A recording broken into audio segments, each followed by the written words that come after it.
नमस्ते। चलिए आज जीएल फ्वेंस्टर्स की एक क्लासिक कहानी अ लेटर टू गॉड की दुनिया में चलते हैं। ये एक ऐसी कहानी है जो विश्वास, इंसानियत और एक बहुत ही अजीब सी गलतफहमी पर फोकस करती है। ठीक है, तो शुरुआत करते हैं एक बड़े सवाल से।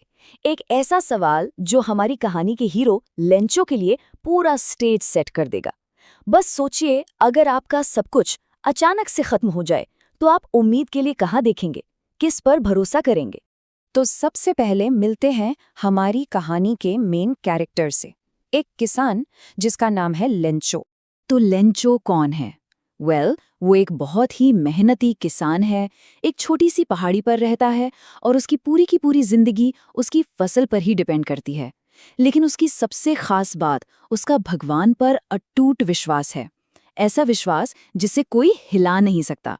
चलिए अब आगे बढ़ते हैं और देखते हैं कि लेंचो की लाइफ में ऐसा क्या तूफान आता है जो सब कुछ बदल कर रख देता है। उसकी सारी उम्मीदें एक पल में टूट जाती हैं। क्यों? क्योंकि एक अचानक तबाहकुन हेलस्टॉर्म, मतलब ओलों का तूफान, उसके खेत को पूरी तरह से बर्बाद कर देता है। एक झटके में उसके पास कुछ नहीं बचता।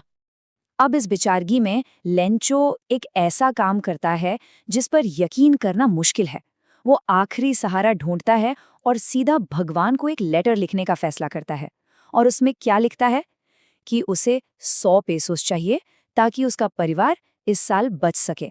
तो जब ये अनोखा खत, ये यूनिक लेटर पोस्ट ऑफिस पहुंचता है, तब क्या होता है?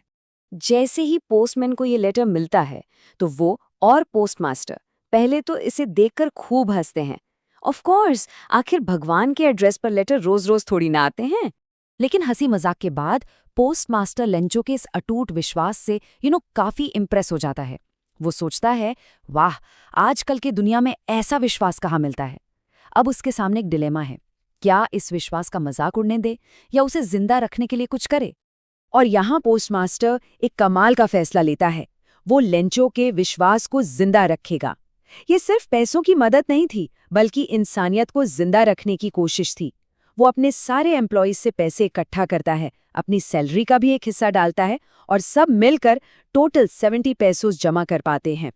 यहाँ एक सेकंड के लिए रुककर सोचते हैं, अगर ऐसी सिचुएशन किसी के सामने आती तो वो क्या करता?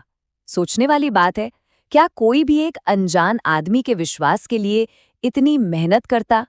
ओके, तो पैसे भेज दिए गए हैं। अब देखते हैं कि जब लेंचो को ये रिप्लाई मिलता है तो उसका रिएक्शन क्या होता है। याद है ना, लेंचो ने एक स्पेसिफिक अमाउंट मांगा था, पूरे 100 पेसोस। उसको पूरा यकीन था कि भगवान उसकी पूरी पूरी मदद करेंगे। लेकिन जब वो लिफाफा खोलता है तो उसे अंदर क्या मिलता है? सिर्फ 70 पेसोस। पूरे नहीं, सिर्फ 70। और अब यहाँ कहानी एक बहुत अजीब मोड़ लेती है। पैसे देखकर खुश होने की जगह लेंचो को गुस्सा आ जाता है। गुस्सा? क्यों?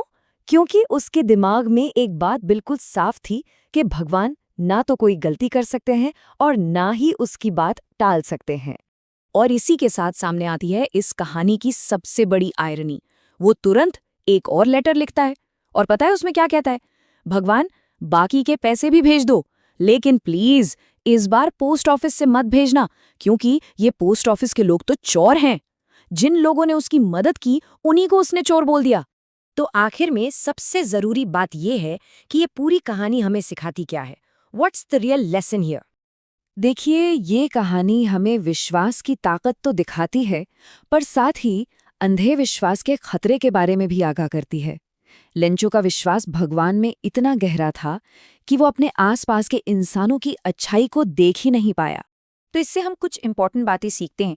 एक सिंपल और अटूट विश्वास की पावर, दया और इंसानियत की इंपॉर्टेंस, अच्छे काम को गलत समझे जाने की आयरनी, और हाँ, सच्चे विश्वास और अंधे विश्वास के बीच का फर्क। और इस कहानी को हम इसी आखिरी सवाल के साथ खत्म करते हैं। अगर कोई लेंचो की जगह होता और उसे 100 की जगह 70 पैसों मिलते, तो उसका रिएक्शन क्या होता? इस पर जरूर सोचना।